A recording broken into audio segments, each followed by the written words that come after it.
Everybody, I hope everybody had a wonderful and blessed week. For those of you, for your worries, saying, I'm very thankful for the people that reached out to me. Felt a little bit under the weather due to the cold and the viruses that are going around. Thank you for asking. A lot of people are asking me how come I haven't seen you post. And in light of the fact of everything that happened within that week, last week, it was horrible, a horrible situation, a horrible tragedy happened. The school was targeted with 50 students in Jersey City. The Black Hebrew Israelites, that group is a horrible, race-filled hate group, very anti-Semitic. They're not Hebrews, they're not Israelites. They take scriptures from the Torah, from the so-called New Testament. They read Psalms, they read Romans. They read something in the Romans. I heard them one time talking about it when they were protesting here on Utica Avenue. These guys were saying, the slave ships. We were loaded on slave ships. This is what they were talking about when the slave ships were coming to America. This is the prophecies that the Romans... It's all propaganda and BS. I was locked up with guys like this. I seen their mentality and how they translated things into their own thing, into their own will, into their own hatred. And how they maneuvered the scriptures into their own ways, into their own thoughts. Fellas, let me just give you a heads up about the slave ship during the Romans' times when they invaded Israel. The Romans destroyed the Second Temple. And what they did to embarrass the Jews, the real Hebrews, the real Israelites. Not your despicable cult filled with hate. They loaded us up on the slave ships, the Jews, to embarrass us because it was such a short little mission from Israel to Egypt. And they loaded us on those ships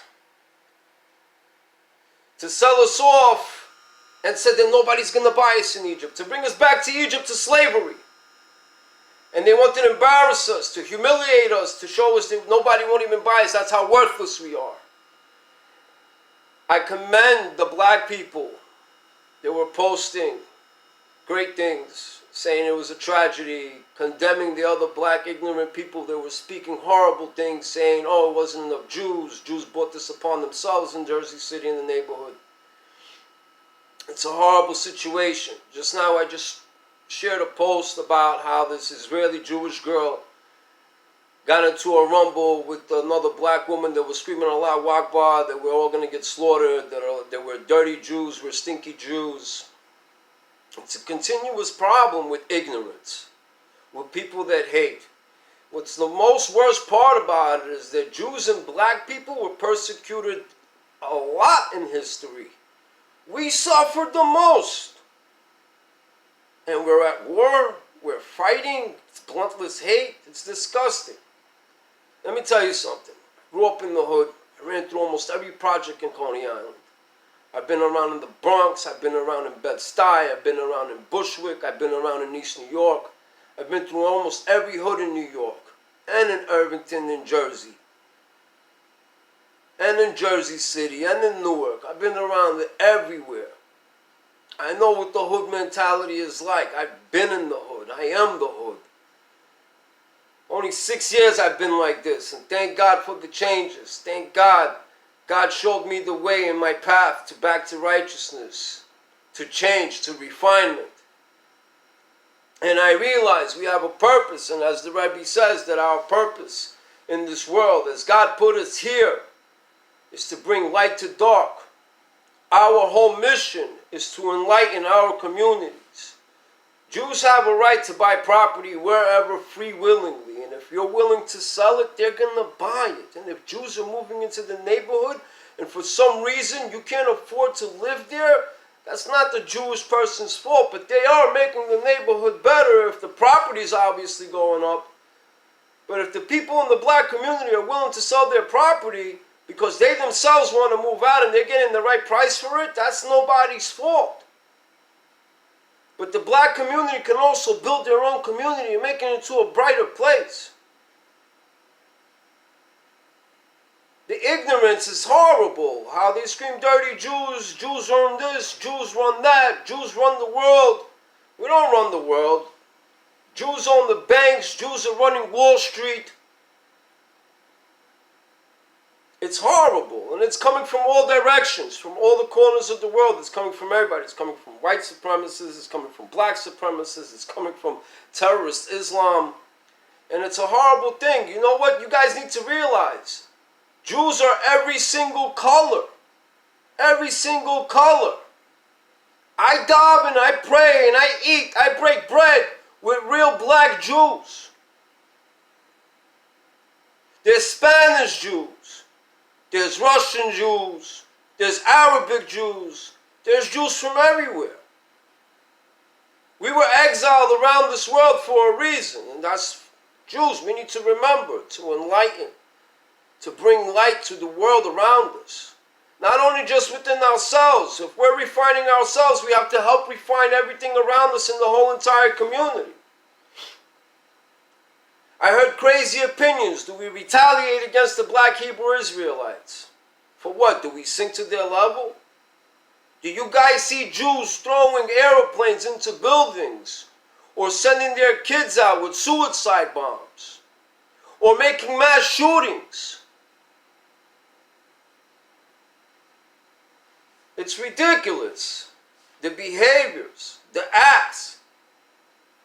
Let me tell you something. There was a time when I was going through something. I came out to Crown Heights, and I'm still in my old ways. Like, I love going out to hip-hop clubs. I loved listening to rap music. I kind of stopped that. You couldn't take the headphones out of my ears. Like, I would actually pray and listen to 50 Cent and Biggie at the same time. And Mick Mills. So I started going out to the clubs out here. I started going to one lounge that I picked and I liked. 95 on Franklin Avenue. Wonderful lounge. I wouldn't suggest anybody to go there. But I was the only Jewish guy going there. The only white Jewish guy going there. Because I liked the music. And as I was in there, I got friendly with a few people. People got to know me. I kept going there on a regular occasion. I know it was a chiluk Hashem. I shouldn't have done that. It was just something that I did because I was going through transition. And as I was going there, conversations started coming up. Yo, like, why do you Jews own all this property? I don't own any property, people. I'm not rich, but I am enlightened. I am thankful for everything I have today. I don't own properties. I don't own anything except for what I have right now. I finally got to own myself. I finally got the freedom of leaving a horrible life, of living in the most negative, in the most negative society, and picked up into the negative behaviors of the hood. But people start asking me questions. You guys own property, you guys own this. Why do you guys look at us like aliens? There was a situation that happened last year in Borough Park where these two kids kept abusing kids. And I started calling them out for that. And they told me their excuse was that we all look at them like aliens. They all live in the same neighborhood, but they all look at each other like weird and stuff. Why do Jews do that? Maybe it's because of different people and different behaviors. You know what the situation is with Jews? They don't want to fondle with the rest of the world. They don't want to communicate with the rest of the world because a lot of them are afraid they might even fall into it. But Jews, we have to stand strong like Yaakov. Yaakov went through situations where he was with Lavan, with Esau, and with Shemin, and he didn't fall into their negative behaviors. Instead, he brought light into the situation and helped refine them. Our whole duty is to help refine this world, and it's our job to do so. It's our job to do so. Jews are moving into all the neighborhoods, into black neighborhoods. I know the hood mentality. Right away, they start sizing people up. Who's this new person in the neighborhood? Or why are these Jews moving in here? Or how come they're buying up all our property? People, you guys don't have to sell the property, but you guys can also help refine the neighborhood at the same time. You can work together. Jews, our job, like the Rebbes says, we should open up Noahide programs. We should do community gatherings. We should be a part of the community. If you're raising up your own community, you have to raise up the whole entire community, not just the Jewish community. These are the words of the Rebbe. We have to follow it. The anti-Semitism completely happens consistently. Hate is always in our whole entire history of Judaism. But we're the strongest, long-lasting, the only nation that's still out there. And again, we're many different colors. Jews come in every single race, and we're one nation with God. And we were chosen for a purpose. With the Baal Teshuvas out there, it's our duty. We were very worldly out there, and we know how to connect with the world and how not to fall into all the negative behaviors of the world. We could bring more light to the world. I want to give out a shout out to the guy in Hoboken, to the guy that's by the Holland Tunnel doing that graffiti wall, bringing light to darkness. It's an amazing project, and it's a wonderful start.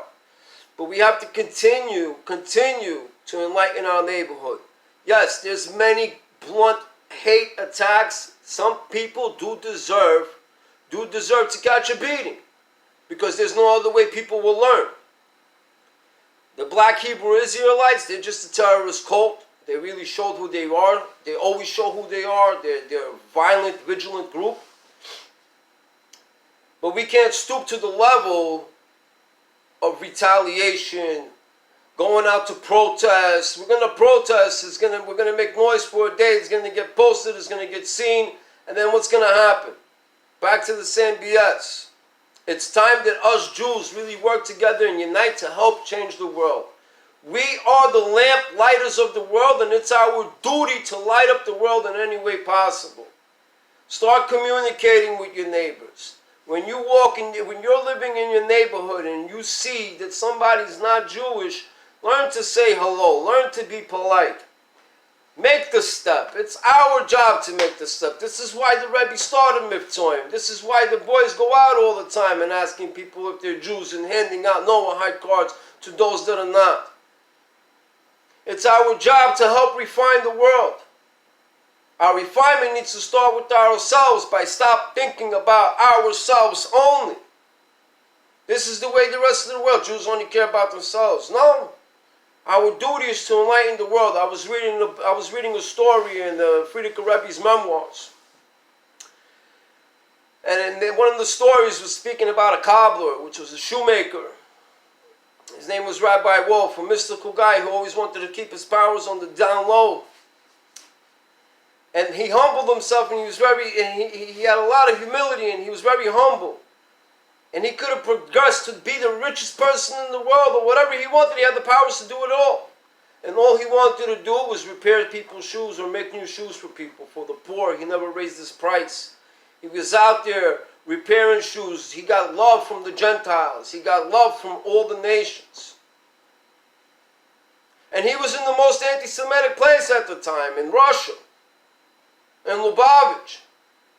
And the people loved him. The people loved him. Why? Because he always did good. Jews, it's our duty to do good. If we're raising a neighborhood, again, we have to raise the whole entire community. We don't have no Noahide programs. We need to start those Noahide programs. I ask for the community for help to give us an opportunity to start these Noahide programs. There's many of us that are experienced in the world. We know how to connect. We know how to make friends. We know how to be and live with everybody. And it's something that we have to do. It's our mission to do so.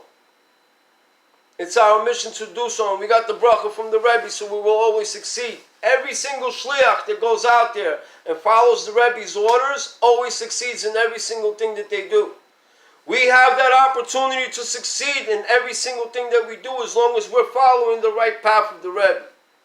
As long as we're not thinking about our own greed, our own pockets, and what we need to do in this. We need help, and we need to start uniting the communities together, or otherwise there's going to be continuous, bluntless, blameless attacks. When we start bringing the communities together and we start showing love to one another, because we all need to get along, we need Mashiach now more than ever, but we need to start doing our jobs. And our jobs is not to be within ourselves. Our job is to spread out and spread the light. And you can't do that if we're only sticking to ourselves. The community, the black community, gets upset with the behaviors and the situations and the way that we behave, being slumlords, not being negligent to the things that we have and the things that we're doing in our surrounding areas. Some people, they say, oh, they have a stuck-up nose, they have a stuck-up attitude, they don't look at us right. Sometimes this can be seen. It's not good. I don't blame anybody except for the behaviors that we need to change within ourselves by reaching out to the community. We have to do more outreach programs, more community programs. We need to start having people going into the schools and helping the principals teach the Noahide laws. But it's craziness what's going on with the school districts today. They teach the most worst things to the children. But that's because we're not stepping up and doing our jobs. We have a job and a mission in this world, and it's time that we unite and make this mission bright. I heard so many different opinions. What should we do? How do we make this neighborhood safe? How do we make all the Jewish neighborhoods safe? How do Jews walk around and not fear? Don't fear. Jews, I'm telling you right now, start protecting yourselves. But get your act right.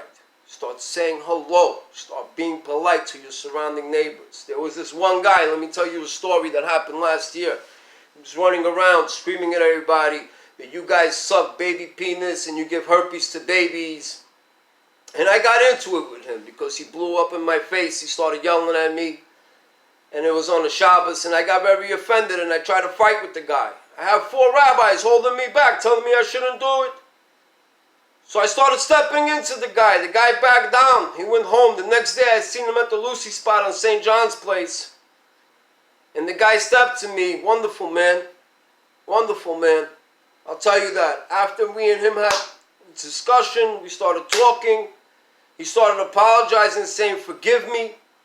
I have a chip on my shoulder. I get drunk sometimes because I get into an argument with my wife, and then I come outside and I take it out on people. He says, thank you for giving it to me the other day. Thank you for talking to me. Thank you for putting in. Thank you for even stepping up to me. Not too many people do that. There's ways for us to react within the community. This man became a friend of mine. When we see each other, we say, what's up? Sometimes he invites me to smoke, but not about that today. But still, there's ways of bringing peace within the neighborhoods. Black folks, I mean, man, you guys were oppressed as much as Jews were. In our whole history, blacks and Jews were always getting attacked, always getting oppressed, always getting abused. We're always in slavery, we're always getting tortured. And you guys have the audacity to scream, Hitler's going to send us back to the gas chambers and not enough of us was killed by him. That's horrible. Come on. Come on. It's time we all unite as people. People. We have to be people. We can't let the evil inclination inside of us get the best of us. We all have to be people. No matter what chip you're carrying on your shoulder, we have to be humble and nice to each other. Time to stop fighting each other. Time to unite.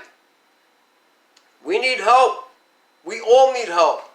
And we all need to start standing together and do right. How many of you want to keep seeing your children getting shot up and locked up? Because of all the stupidity that's going on in the hood. Because there aren't programs for kids. There aren't programs to educate the proper mentality. The proper way to behave, the morality is gone. It's gone. There's only a very small percentage of people in this world that have any morality these days. And it's a horrible situation. So it's time to start moral groups. It's time to bring morality back into the schools. It's time to bring morality back into the education system. It's time to teach correctness and rightness. Everybody, please take this into mind. And if you have any suggestions or you're willing to help in any single way, please comment, please share, please tell me, please give me advice, because we all need help out here to make this world a better place. This fighting, this bluntness, hateness, gotta stop. Because if it doesn't stop, a lot more people are going to get hurt out there, and it's not worth it. It's not worth it. There's no need for war. There's no need for fighting. Time to make peace. Bring peace and light to the world, everybody. Everybody have a blessed, safe, wonderful, non-hate-filled, free week. Bring love. Bring love.